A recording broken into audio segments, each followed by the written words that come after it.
Saludos cordiales.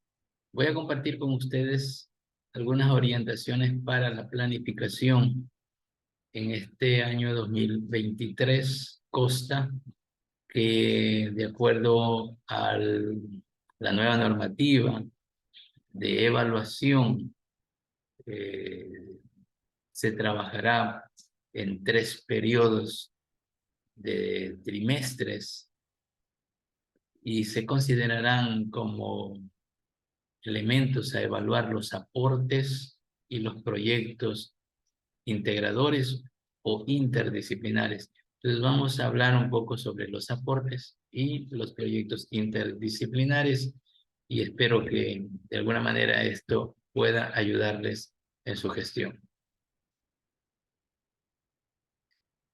La planificación microcurricular es una condición esencial en el trabajo del educador. No podemos llegar al aula a improvisar. Necesitamos, por respeto a nosotros y por respeto a los estudiantes, organizar lo que vamos a hacer, planificarlo. Y a este momento ustedes están trabajando la nivelación. Estamos atravesando un proceso de 9 semanas temáticas, donde la primera semana tenía que ver con la ambientación y la sensibilización, la segunda semana con el diagnóstico. Sin embargo, algunos requerían una semana más para seguir elaborando un diagnóstico con los mejores datos recogidos. Y en las siguientes semanas, hasta la novena, eh, avanzaban en la nivelación de acuerdo a los resultados del diagnóstico, en el número de semanas que necesiten para nivelar, de acuerdo a los resultados, especialmente en esas 2 áreas fundamentales de lengua y matemáticas.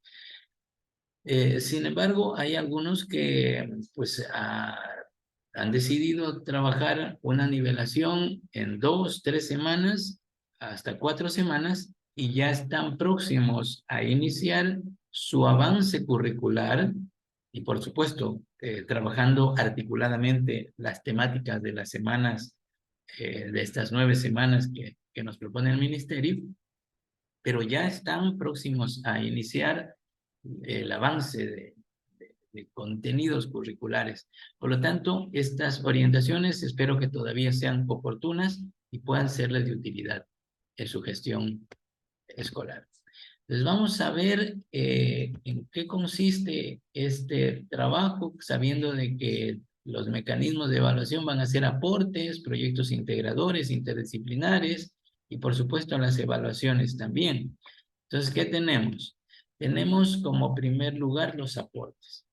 Debemos entender los aportes como esas actividades individuales y grupales, eh, disciplinares o interdisciplinares. Es decir, que los estudiantes van a realizar actividades durante las sesiones de clase, van a realizar actividades individuales y van a realizar actividades grupales. Y el educador irá haciendo una evaluación formativa, pero también hará una evaluación sumativa, eh, utilizando algunos elementos o actividades como lecciones de retroalimentación, pruebas de base estructurada, tareas, ejercicios en clase, investigación documental o de campo. Esto como tareas individuales, como actividades individuales. Entonces son aportes individuales. Los grupales son proyectos o investigaciones, exposiciones, foros, debates, presentaciones artísticas o científicas y talleres. Esto es lo que propone el ministerio, pero te dice el ministerio también que si algún educador tiene otras actividades individuales, otras actividades grupales que proponer, puede hacerlo. La idea es que en todo caso, un 45% de la nota de aportes la da estas actividades individuales y otro 45% de la calificación la da los aportes de actividades grupales. Para lo que es educación general básica y bachillerato. Vamos a ver entonces, hablaré de las actividades individuales, de las lecciones y de las tareas o ejercicios en clase. No toparé las pruebas de base estructurada porque eso ya las trabajamos con las orientaciones que nos da el INEVAL. Tenemos algunos modelos de pruebas de base estructuradas que ya hemos venido aplicando. La investigación documental o de campo también es algo que ya se viene trabajando, pero quiero darle énfasis a esto de las lecciones de retroalimentación y las tareas y ejercicios de clase porque no pueden ser las tareas o lecciones tradicionales. Tiene que ser de otra manera manejadas estas actividades. Veamos entonces. Las lecciones no es la lección tradicional de preguntas de recuerdo, mecánica, de información, pasando al frente o desde el puesto, causando tensión y reduciendo el aprendizaje a la mera vocación de información. Es decir, podemos ubicar los pupitres en círculo, podemos ubicar los pupitres en grupo y luego ir conversando, tipo diálogo, con participaciones individuales, a modo de diálogo, de conversatorio, y con preguntas generadoras que vayan permitiendo que el docente pueda ver cómo el alumno evidencia dominios de comprensión en sus participaciones y de esa manera poder retroalimentarle y afianzar el aprendizaje. Hay que tomar como referencia cada que vamos a hacer una actividad los indicadores de logro derivados de los indicadores de evaluación. Todo lo que planificamos siempre lo pensamos en función de la destreza y de los indicadores de evaluación y por supuesto del objetivo de aprendizaje planteado para el proyecto.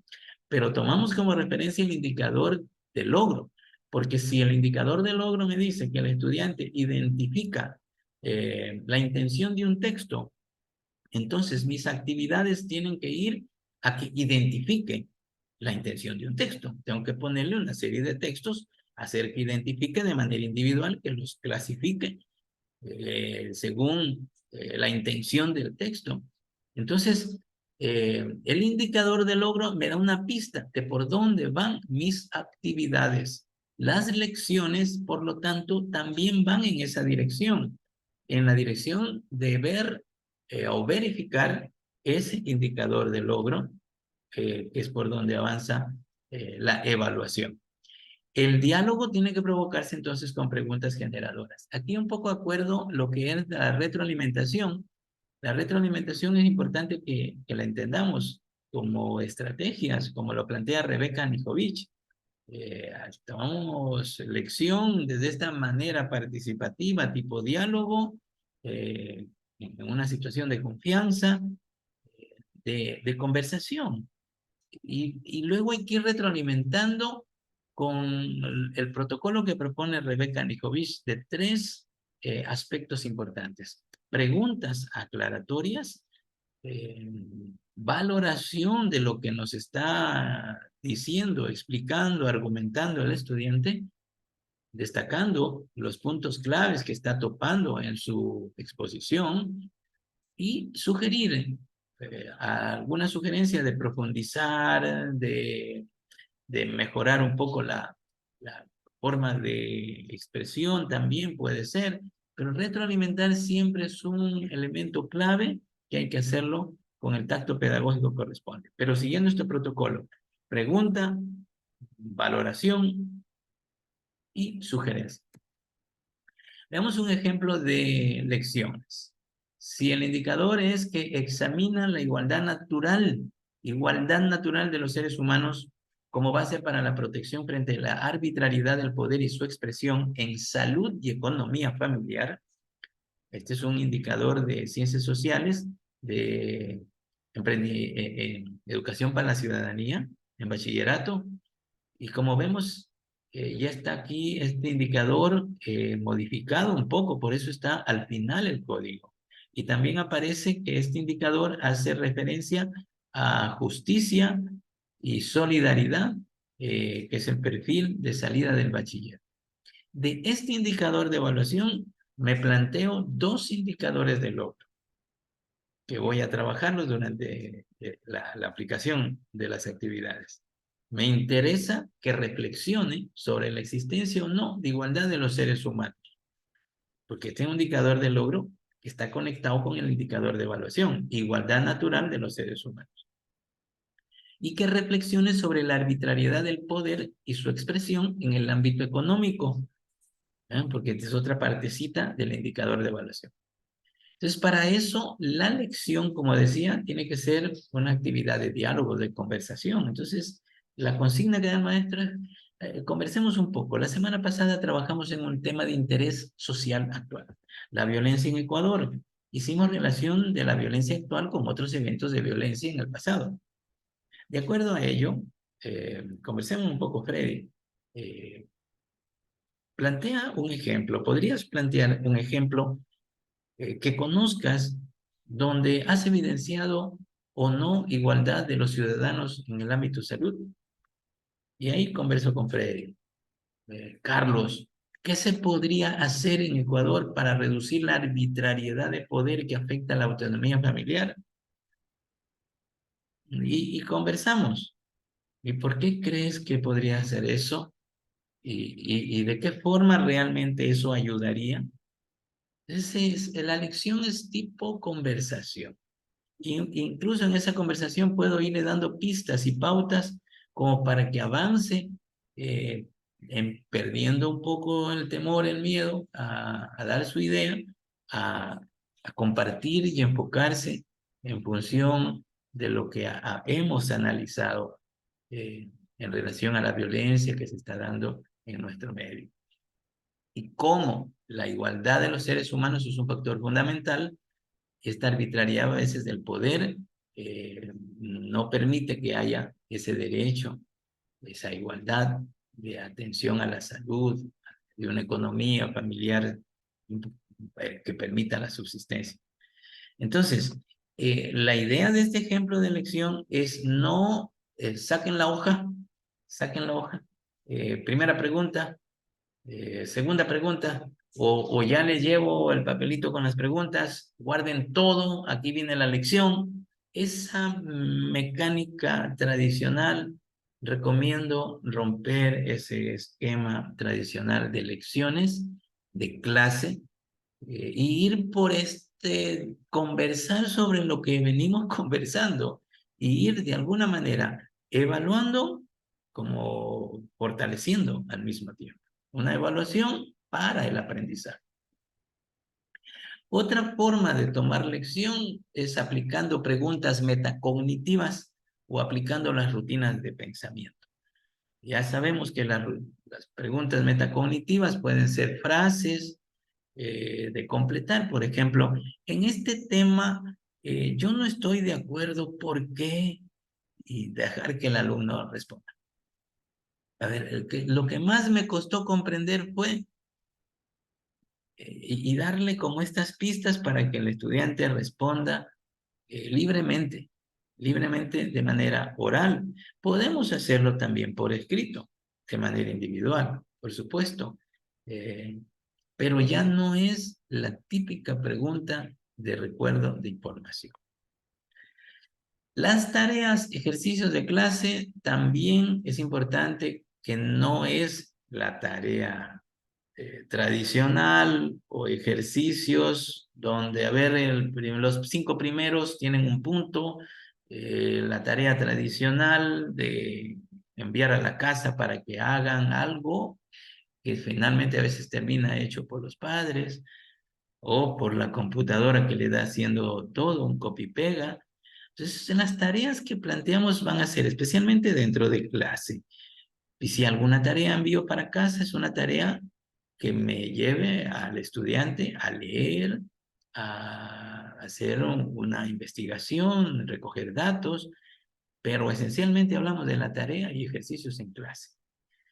Y consideramos entonces esas tareas que planteamos como actividades en las fases del ciclo del aprendizaje o en las fases de los momentos del pensamiento crítico, según la estrategia que estén usando. Entonces, hay unas actividades o unas tareas o unos ejercicios en clase que se realizan en la fase de experiencia concreta, de la conceptualización, Y hay otras que se hacen para la fase de aplicación o consolidación. Diría que las que se realizan como tareas en el momento de la anticipación, de la experiencia concreta, reflexión y de la conceptualización o construcción del conocimiento no serían calificadas cuantitativamente, porque están en el proceso de adquisición, de asimilación, de acomodación de los aprendizajes. Aquí lo que debo es acompañar bien esas tareas para asegurar la comprensión. O sea, no le puedo poner una tarea, hacer un trabajo de grupo o una tarea individual, sin que le acompañe, sin que le apoye, porque debo asegurarme aquí que capte. Debo proveer de recursos, utilizando esta mirada del DUA, del Diseño Universal de Aprendizaje. Entonces debo darles lecturas, debo darles imágenes, debo hacer que trabajen de manera colaborativa con otros para que puedan de manera individual integrar. Siempre se parte de actividades individuales para llevarlas a trabajo de grupo y volver a lo individual. Las actividades de la fase de aplicación, estas sí podrían ser calificadas. Y esta ya nos vamos a enfocar a los indicadores de logro. Son tareas que ya las tomamos como cuenta los indicadores de logro. Y podemos utilizar una rúbrica, lista de cotejo, y puede implicar escritura y se debe cerrar esta actividad con estas tareas o estos ejercicios de clase con un proceso de evaluación metacognitiva. ¿Qué dificultades tuvieron para hacer esta tarea? ¿Qué lograron? ¿Cómo fue que lograron resolver estos ejercicios de clase? ¿Cómo te sientes con el trabajo realizado?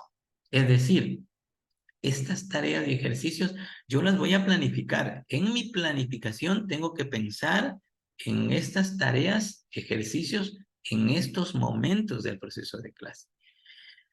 Debo saber que tengo dentro de las tareas, plantear una tarea de autoevaluación, una tarea o ejercicio de retroalimentación constructiva entre ellos. Esa también puede ser una tarea, un ejercicio en clase, de que se retroalimenten entre pares, de que se autoevalúen, coevalúen. En todo momento, el docente debe acompañar, debe apoyar, orientar, retroalimentar de manera oportuna. No vamos a salirnos a estar con calificar, revisar cuadernos mientras ellos están trabajando en grupo o están trabajando de manera individual. Acompañamos. Circulamos por los pupitres, por los grupos y vamos apoyando. Al que más necesita más tiempo, al que menos, pues obviamente le damos más libertad, más autonomía. Ejemplo de tarea de ejercicios en clase, asimismo, en matemática, por ejemplo, se debe partir de problemas de la vida real. Aquí hay una consigna, tomando datos de la situación actual de Ecuador en cuanto a migración, elaborar una propuesta de solución creativa con la aplicación de operaciones básicas en los diferentes conjuntos numéricos. Esa puede ser una consigna. Quizá algún profesor de matemática pueda tener un poco más de claridad. Yo estoy haciendo un esfuerzo, no soy matemático, estoy haciendo un esfuerzo por encontrar una consigna y unos actividades de tareas, ejercicios en clase. Representa con pares ordenados en plano cartesiano. Identifica relaciones reflexivas de conjuntos. La idea es aquí trabajar, perdón, debo regresar, ir en función del indicador de evaluación que representa como pares ordenados el producto cartesiano de dos conjuntos e identifica las relaciones reflexivas, simétricas y de equivalencia de un conjunto de dicho producto. Entonces, representa pares ordenados de conjunto en plano cartesiano, sería un indicador de logro, y reconoce relaciones de equivalencia de un subconjunto del producto cartesiano de dos conjuntos, sería otro indicador de logro. Eso en cuanto a aportes. Aportes, he hablado de dos elementos clave, las tareas, y me estoy refiriendo a las individuales, que también podrían ser grupales. Las tareas, los ejercicios en clase y las lecciones. Que lo que estoy planteando es que las miremos de otra óptica, no de la óptica tradicional. Es una sugerencia. Los proyectos integradores e interdisciplinares sabemos que son un conjunto de actividades orientadas a resolver un problema o necesidad de interés social nacional que permita aplicar un sistema de conocimientos, habilidades y actitudes de varias disciplinas. Entonces, estos proyectos integradores van a permitir articular varios conocimientos de varias asignaturas que el estudiante los va a poner en juego al momento de tratar de resolver un problema o responder ante una necesidad de interés local o nacional. Estos proyectos integradores van a tener una duración de 1 año y se trabajarán en 3 fases, cada fase en un trimestre. Y eso lo vamos a asociar entonces con las fases del aprendizaje basado en proyectos, que es la metodología más apropiada para trabajar proyectos interdisciplinares o integradores, el ABP, el aprendizaje basado en proyectos, que tiene 4 fases: la activación o sensibilización o problematización, también le podemos llamar, que tiene relación con un dominio de comprensión, el conocimiento o el contenido.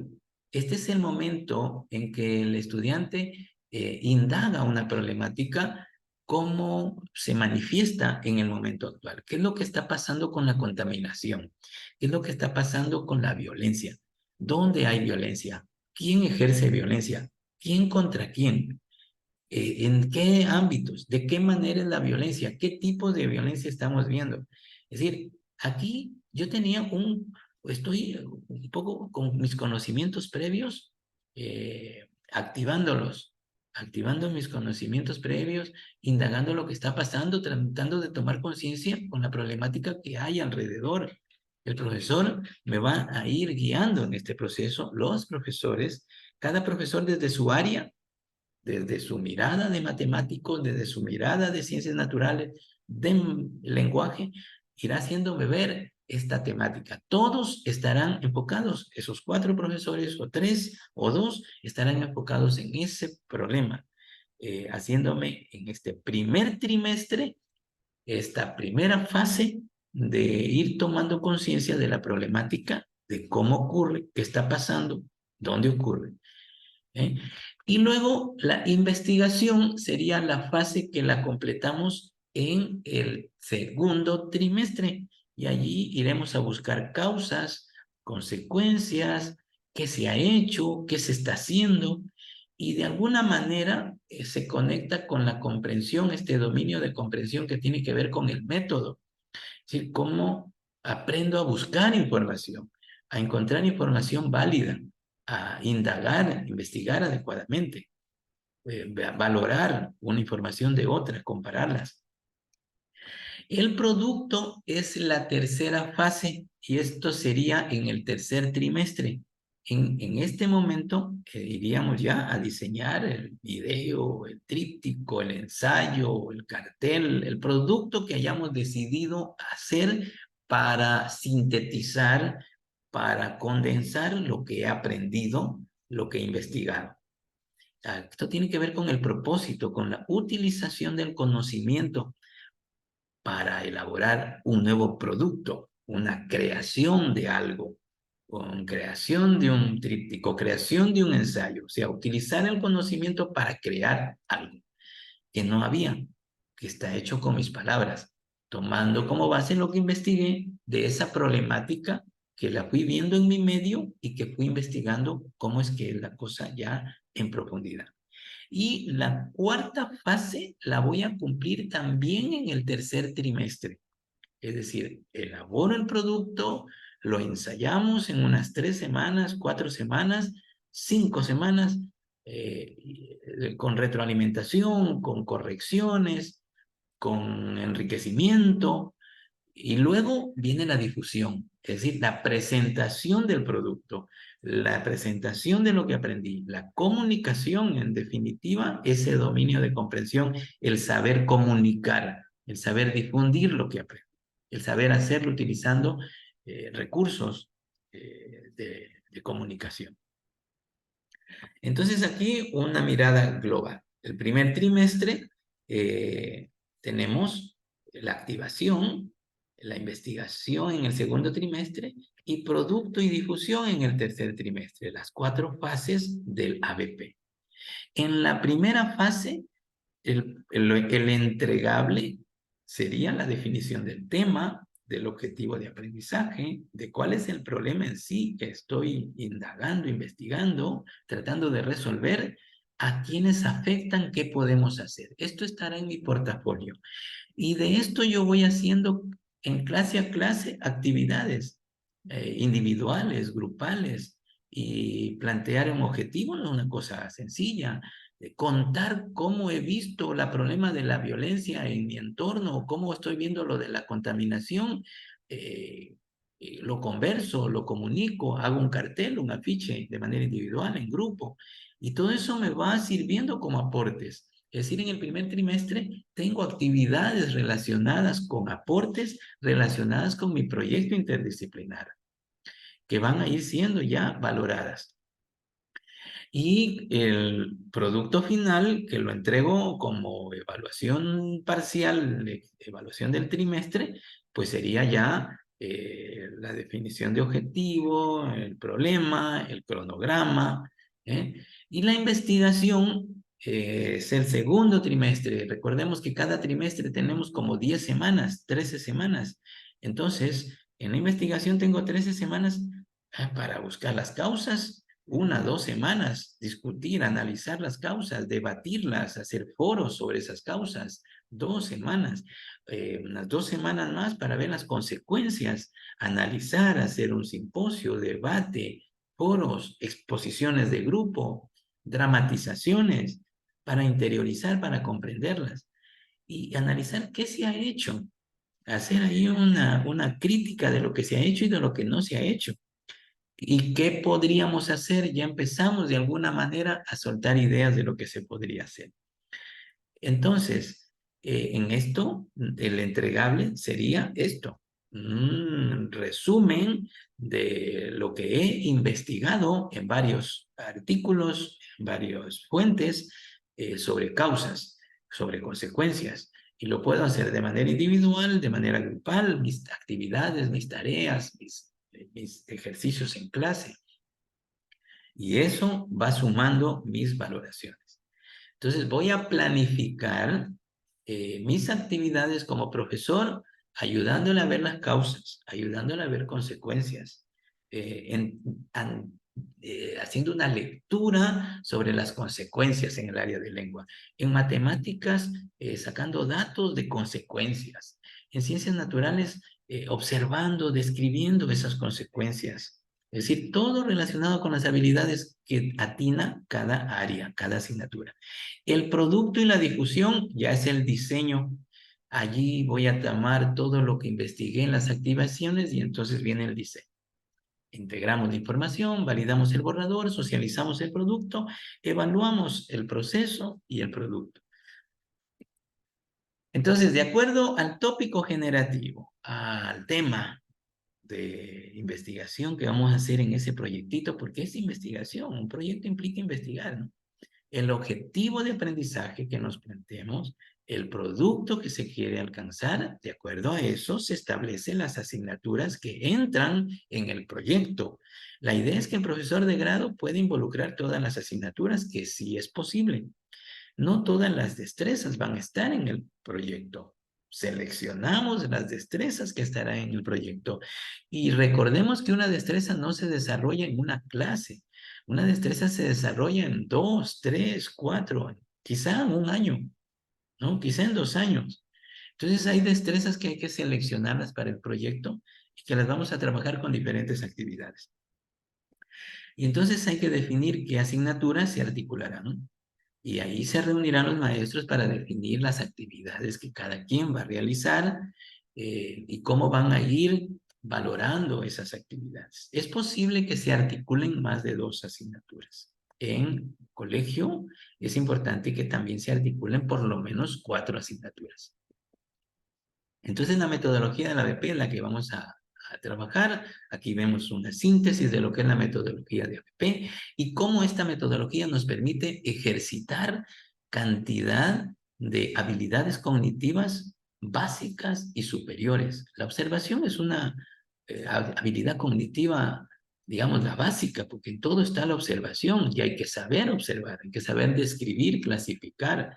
Ahora mismo, en la semana del razonamiento lógico matemático, están trabajando la observación, la clasificación, estas habilidades muy importantes que nos ayudan a mirar la lógica, los patrones, las secuencias.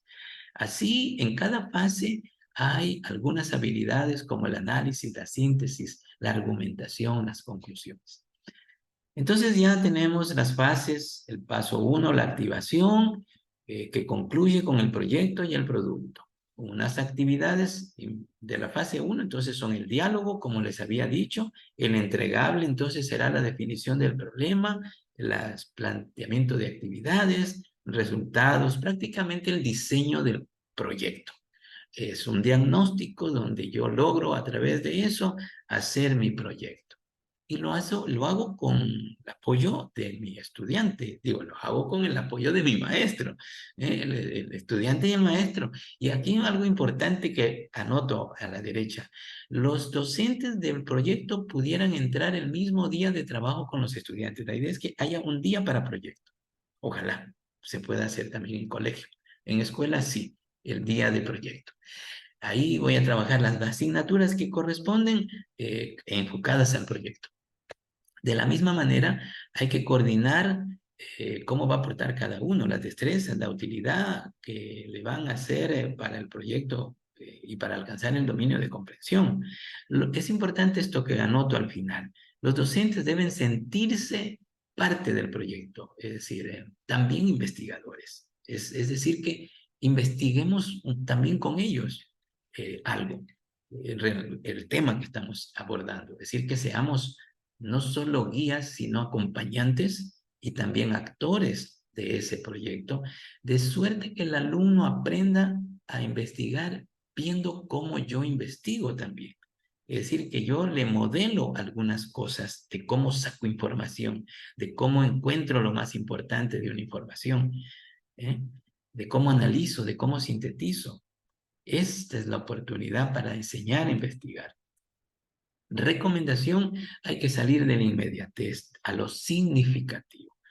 No se trata de hacer el proyecto para obtener la nota, no se trata de, hasta los estudiantes están de repente ya con esa mirada de hacer algo rápido, ¿no? Esto de resolver las cosas rápido, lo inmediatez, ir a lo significativo. De lo superficial, dejar las cosas así por encima, a ir a lo profundo.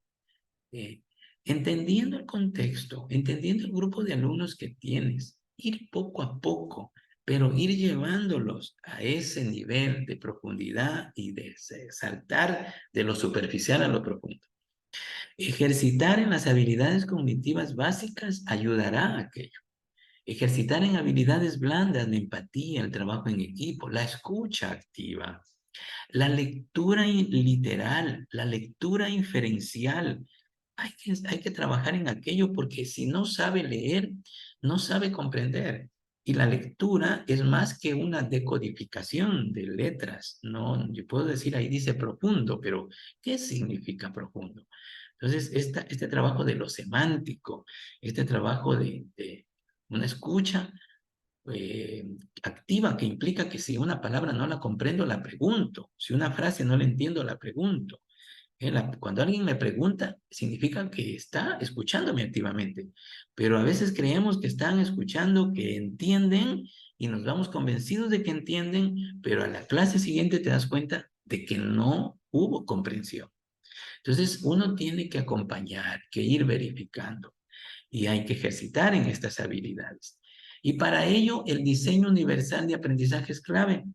Es decir, tengo que preparar actividades llevando material, preparando material. No puedo ir a trabajar solo con libro y cuaderno y pizarra. Necesito llevar alguna tarjeta, necesito llevar alguna presentación en PowerPoint, si es que tengo recurso para poderlo proyectar, un cartel. Necesito llevar otra lectura, un artículo de periódico, necesito llevar material visual, necesito sacar los alumnos, sacarlos al patio. A veces hablamos de las plantas con un cartel de una planta cuando afuera hay plantas. Entonces es importante el diseño universal de aprendizaje que te dice que hay que trabajar utilizando la mayor cantidad de los sentidos. Algunos son visuales, otros auditivos, unos motrices. Entonces necesitamos hacer actividades que llevar recursos como para que puedan, el que aprende viendo, pues tenga la imagen, el que aprende escuchando, tenga los audios.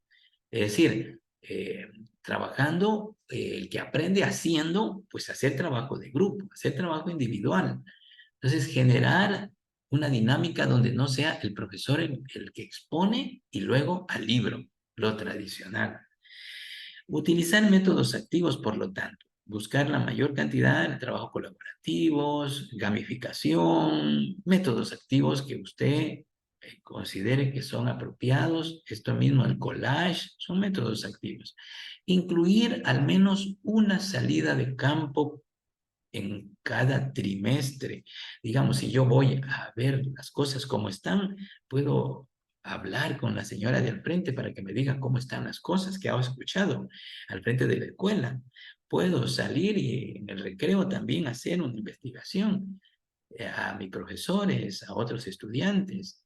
Es decir, hacer salidas de campo implica coordinar, organizar incluso alguna gestión para obtener un bus y salir con mi paralelo a una observación de campo en algún otro lugar, con todas las medidas de seguridad que corresponden, las autorizaciones de los padres que correspondan y el acompañamiento de las autoridades que correspondan, comunicando, por supuesto, a las autoridades. Pero la idea es no cerrarnos en las cuatro paredes de la escuela, porque la investigación es también de campo. Entonces, esta fase 2 está enfocada a identificar las causas, consecuencias, verificar qué se ha hecho, identificar qué eso no se ha hecho, y el entregable entonces sería un resumen, una síntesis de aquello, unas matrices también de las bibliografías consultadas y quizás seleccionar las citas. El producto ya tiene que ver con el diseño y ahí es importante orientar al alumno cómo hacer un cartel con pocas imágenes, con imágenes claves, organizarlas de manera precisa, ordenada, con secuencia. Y esto es muy importante en las palabras claves. Y finalmente la difusión que tiene que organizarse para que sea hecha no de manera individual, sino mediante un trabajo colaborativo, considerar actividades creativas para difundir y comunicar, cuidar que las actividades involucren más de una disciplina y que sea evidente, que se vea, que están articuladas, que están allí, y ordenar las actividades según la secuencia lógica de la BP. Diagramar con estética, con criterio didáctico, todo esto no se hace sino con acompañamiento del educador, porque los niños jóvenes están aprendiendo, el educador acompaña.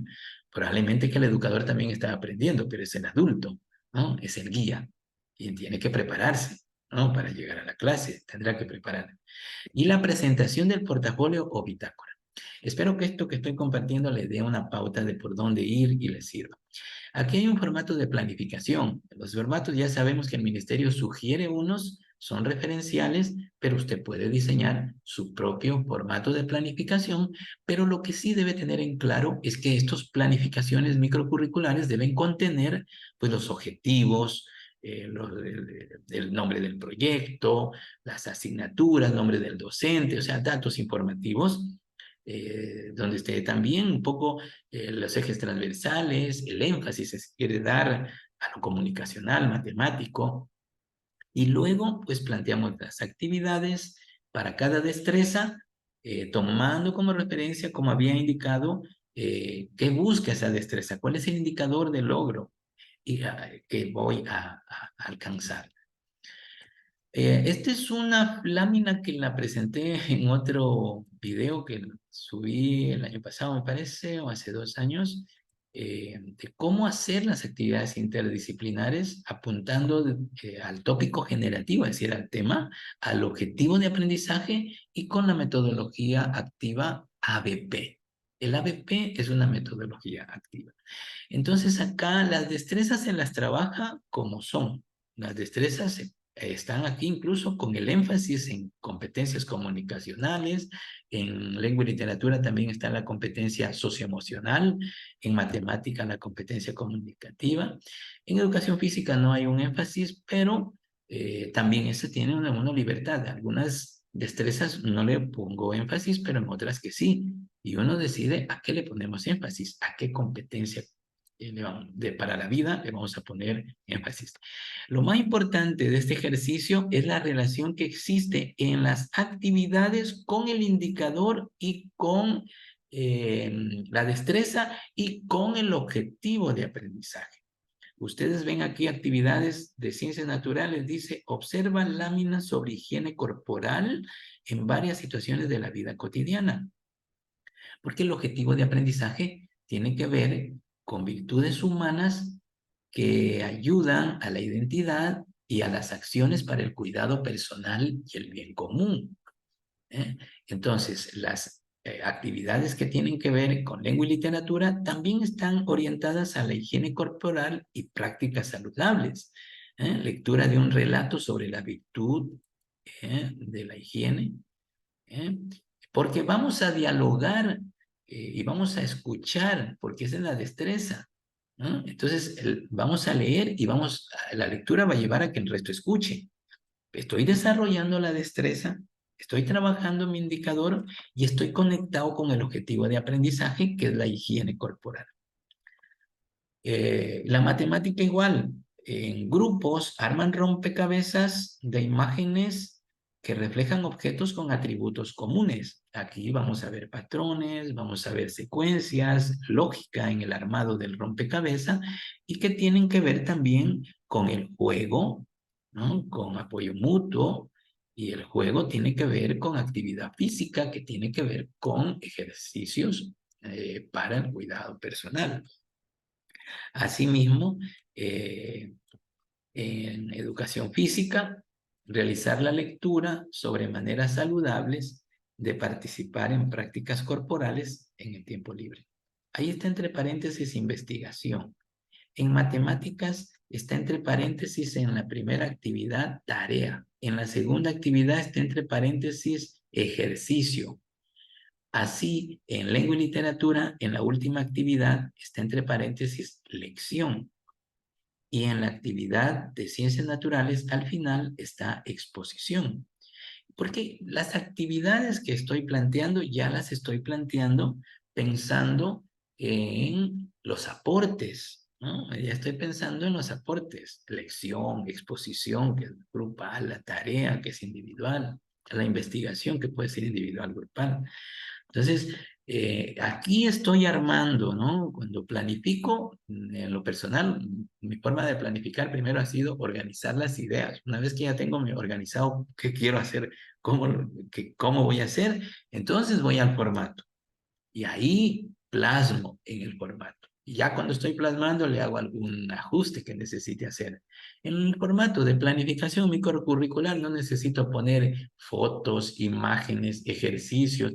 El formato de planificación de unidad microcurricular es general, es algo general. No necesito detallar, desglosar. Eso lo haré en mi cuaderno de organización de la sesión de clase, porque uno va llevando su guioncito de clase a clase, uno va haciendo su guioncito, la dinámica que va a usar, el tiempo que te vas a demorar. Entonces es muy importante no perder de vista en la planificación el diseño universal. Si es necesario, le puedes poner que en la experiencia concreta vas a trabajar el principio de la representación, porque quiero captar la atención con imágenes, con audio, atrapar con todos los sentidos. El principio 2 de acción y expresión lo voy a trabajar en la fase de conceptualización o de la construcción de conocimiento. Y allí voy a hacer que actúen, que se expresen, que participen más activamente. Y en la motivación, en realidad este de implicación o motivación, el principio 3 transcurre durante toda la clase, durante toda la actividad, desde el principio hasta el fin.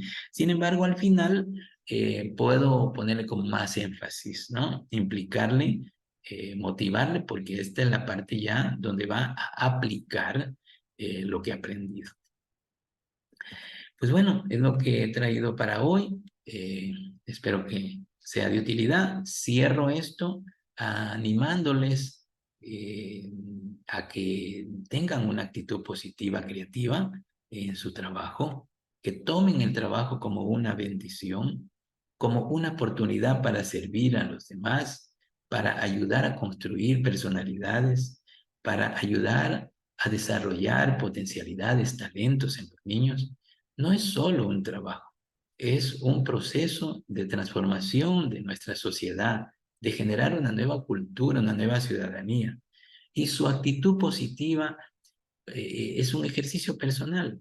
Uno decide la actitud con que toma las cosas. Tomemos las cosas con una mentalidad positiva, creativa. Conectemos con nuestro mundo interno. Hagamos un poco de silencio interno también para llenarnos de paz y llevarla a los demás. Es muy importante llenarnos de energía positiva cada que nos levantamos para ir a trabajar.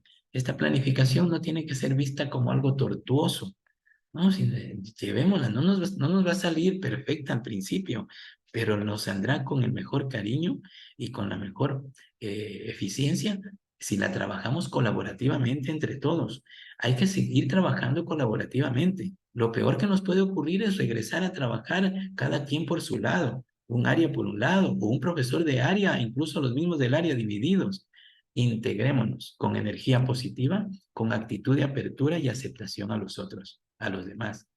No siempre los demás piensan como uno, pero uno tiene que aprender a entender que en la diversidad de miradas está la posibilidad de crecer juntos y hacer las cosas de mejor manera.